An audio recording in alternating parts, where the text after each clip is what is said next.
Good morning. आज शनिवार है और आज का विषय वस्तु भूकंप। भूकंप के बारे में आप जानते हैं कि पृथ्वी के अंदर अनेकों प्लेट्स लगे हुए हैं।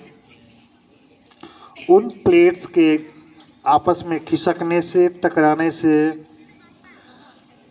जो हलचलें होती है उस हलचल को भूकंप कहते हैं।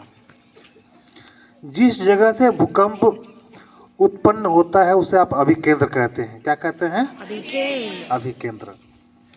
तो जहाँ पर अभिकेंद्र होता है उस जगहों पर क्षति काफ़ी ज़्यादा होती है, नुकसान ज़्यादा होता है और जितनी अधिक उसकी तीव्रता होती है उतना अधिक उसका प्रकोप होता है, उतनी अधिक नुकसान होती है, जान माल की क्षति होती है। भूकंप मापने का जो स्केल होता है उसे आप क्या कहते हैं? सिस्मोग्राफ। और जिस पैमाने पर नापते हैं उसको बोलते हैं रिएक्टर स्केल ना? क्या कहते हैं? Richter scale. और जब भूकंप आता है तो जो पुराने घर होते हैं वो टूट जाते हैं, गिर जाते हैं, जिसमें क्या होती है?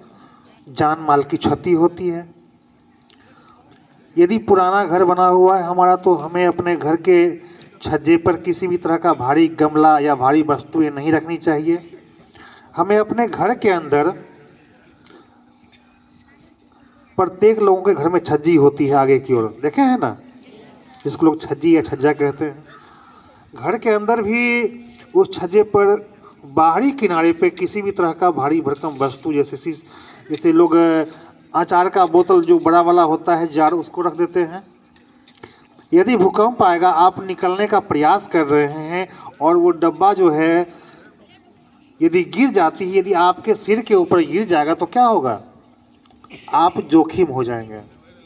नहीं, आप घायल हो जाएंगे, आपको जोखिम उठाना पड़ सकता है। घर के बाहर जो छज्जे होते हैं उस पे आप गमला रखते हैं, लोग फूल लगाते हैं ना, लोग फूल लगाते हैं, फूल का गमला वहाँ रखते हैं।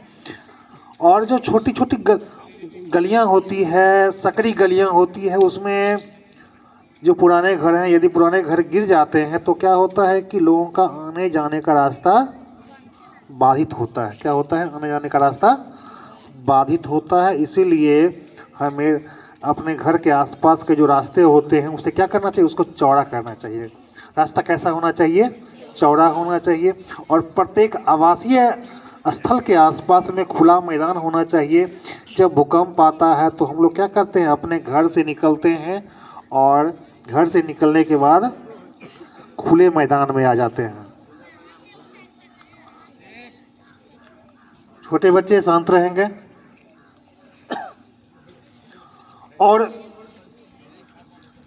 जो बूढ़े व्यक्ति हैं, बीमार व्यक्ति हैं, कुछ लोग क्या होते हैं कि लाठी लेकर करके वॉकर पे चलते हैं।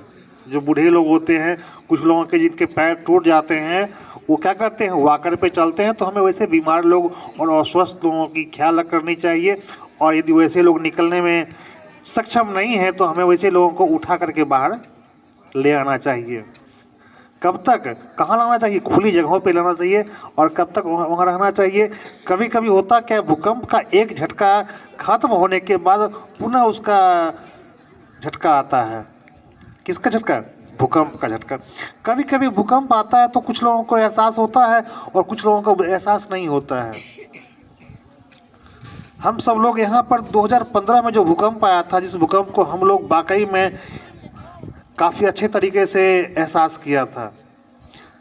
दोपहर में भूकंप हुआ था 2015 में और लगभग 10:30-11 बजे के बीच का भूकंप था। और जब भूकंप इतना देर तक उसका तरंग रहा है कि लोग सड़क पर खड़े होकर के लोग देख रहे हैं कि साइकिल जो है, साइकिल सड़क पर खड़ा है और साइकिल क्या हो रहा है? साइकिल हिल रहा है, पेड़ हिल रहे हैं, बिजली के खंभे, बिजली के तार क्या हो रहे हैं? डोल रहे हैं। लोग घर से निकल कर करके तो बाहर चले आते हैं। कहाँ? खुले मैदान में। एक एक्टिविटी के बारे में मैं आप लोगों को बताता हूँ कि यदि आपके घर में भूकंप आता है तो जहाँ पर गली सकरे गली हैं, यदि आप वहाँ निकल पाने में सक्षम नहीं हैं तो क्या करते हैं, जहाँ हम और आप अपने घर हैं, अपने घर के अंदर भी हम और आप सुरक्षित रह सकते हैं। पुराने ज़माने के घर में पिलर नहीं हुआ करता था। पुराने ज़माने का जो घर है उसमें आप पिलर देखे हैं कभी? नहीं। और अब जो नए ज़माने के जो घर बन रहे हैं उसमें क्या होते हैं, पिलर होते हैं, और छज्जे भी जो होते हैं वो पिलर में लगे होते हैं ना। और यदि भूकंप आता है तो हम अपने घर के अंदर भी सुरक्षित रह सकते हैं। एक टेबल ले आओ ना क्लास से, टेबल जाओ, 2 आदमी जाओ, टेबल उठा के ले आओ। तो हमें क्या करना चाहिए, अपने घर के अंदर में पहले हम लोगों को, घर के अंदर भी सेफ कॉर्नर होते हैं। घर के अंदर भी कैसे होते हैं, सेफ कॉर्नर होते हैं, जहाँ पे आपका क्या रह सकते हैं, जहाँ पे आप सुरक्षित रह सकते हैं। सुरक्षित रहने के लिए क्या करते हैं, जैसे घर के अंदर चौकी होता है ना, चौकी आप लोग देखे हैं, चौकी देखे हैं, तो हम लोग चौकी के नीचे जो चौकी के पिलर होते हैं ना, पौवा इसको आप बोलते हैं, चौकी का पौवा, तो आप चौकी के नीचे घुस सकते हैं। घर में टेबल होते हैं, टेबल देखे हैं ना, घर में भी टेबल होते हैं, उसके नीचे झुक कर करके अपने दोनों हाथों से सिर को इस तरह से हम कवर कर लेंगे। हमारे आपके शरीर का सबसे जो महत्वपूर्ण हिस्सा होता है वो गले से ऊपर का होता है। शरीर का सबसे महत्वपूर्ण हिस्सा जो कहाँ होता है, गले से ऊपर। गले से ऊपर ही मुंह भी है, गले से ऊपर आँख है, गले से ऊपर कान और नाक है। अमूमन जो हमारे 5 सेंस ऑर्गेन्स होते हैं वो मोस्टली गले से ऊपर ही होते हैं। लोग कहाँ जा रहा है?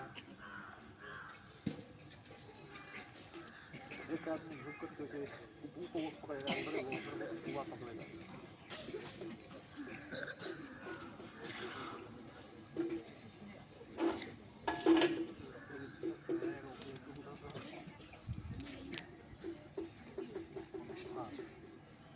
टेबल के नीचे घुस जाएगा और इसको इस तरह से ऐसे घुस करके ठीक।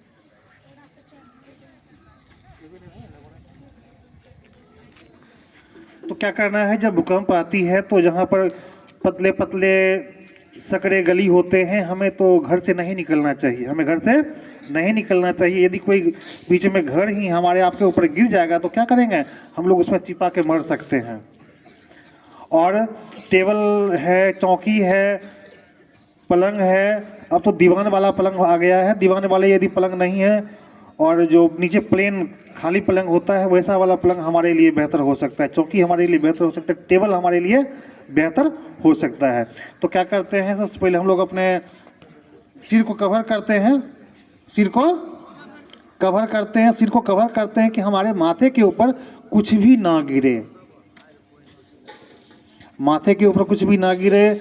और हम लोग झुकते हैं और नीचे क्या करते हैं, कहाँ घुसते हैं, टेबल या चौकी के नीचे झुकते हैं, घुसते हैं। और घुस करके क्या करते हैं, उसके जो पिलर होते हैं चौकी के या टेबल्स के, उसको हम क्या करते हैं, कस के पकड़ते हैं, ताकि क्या हो, ये इतना मजबूत होता है कि घर के अंदर कुछ भी गिरेगा तो ये क्या करेगा, उसको टॉलरेट कर लेगा। तो देख रहे हैं आप कि 2 बच्चे क्या कर रहे हैं, भूकंप आया है और 2 बच्चे टेबल के नीचे अपनी जान को बचाने के लिए टेबल के नीचे छुप गए हैं, ताकि कुछ भी ऊपर से इसके शरीर के ऊपर क्या करेगा, नहीं गिरेगा। तो हम लोग इस तरह से भी अपने आप को बचा सकते हैं। यदि